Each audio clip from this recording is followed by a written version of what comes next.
আসসালামু আলাইকুম। আমি কালকে কি রান্না করেছি সেটাই তোমাদের কাছে আজকে আমি শেয়ার করব। অনেকদিন যাবত মাছ মাংস খিচুড়ি বিরিয়ানি এগুলো খেতে খেতে অভুক্ত হয়ে গেছি, তাই আজকে ভাবলাম হালকা পাতলা কিছু রান্না করি।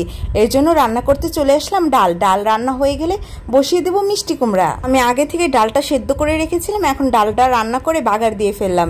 এদিকে আমি মিষ্টি কুমড়াটা বসানোর জন্য পেঁয়াজ কুচি এবং কাঁচামরিচ দিয়ে দিলাম। অনেকদিন যাবত ফ্রিজে মিষ্টি কুমড়া ছিল, কেউ খেতে চায় না, তাই আজকে ভাবলাম রান্না করেই ফেলি, যদি কেউ খায়। আর বাচ্চাদের জন্য অনেক উপকার, তাও ভাবলাম বাচ্চাকে একটু খাওয়ানো যাবে। এই তো মিষ্টি কুমড়া বসিয়ে দিয়ে ওইদিকে আমি বেগুন কেটে ভালোভাবে মাখিয়ে নিব বেগুন ভাজার জন্য।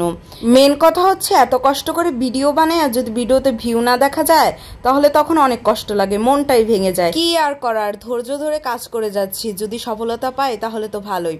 তবুও যদি কারো আমার ভিডিও ভালো লাগে অবশ্যই লাইক এবং কমেন্ট করে যাবা। তোমাদের কমেন্ট দেখে আমি তোমাদের পরিবারে যেয়ে তোমাদের সাথেও যুক্ত হয়ে কমেন্ট করে আসব। এই তো তোমাদের সাথে কথা বলতে বলতে আমার মিষ্টি কুমড়া ভাজি হয়ে গেল। এখন আমি বসিয়ে দিচ্ছি বেগুন ভাজি। এটা ভাজা হয়ে গেলে তারপরে বসাবো হলো আলু ভাজি। আচ্ছা, তোমাদের কার কার এমন এমন খাবার খেতে ভালো লাগে? বেগুন ভাজি, মিষ্টি কুমড়া, আলু ভাজি এবং ডাল। আমার তো ডালের সাথে আলু ভর্তা এবং বেগুন ভাজি খুব ভালো লাগে। তোমাদের কেমন লাগে অবশ্যই জানাবে।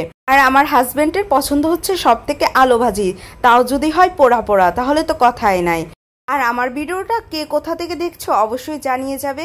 তো দেখো, এখন আমি আলু ভাজিটা বসিয়ে দিয়েছি। এটাকে সুন্দর করে পোড়া পোড়া করে ভাজি করব, দেখতেও সুন্দর লাগবে এবং খেতেও খুব ভালো লাগবে। আজকের ভিডিওটা এই পর্যন্ত। আল্লাহ হাফেজ।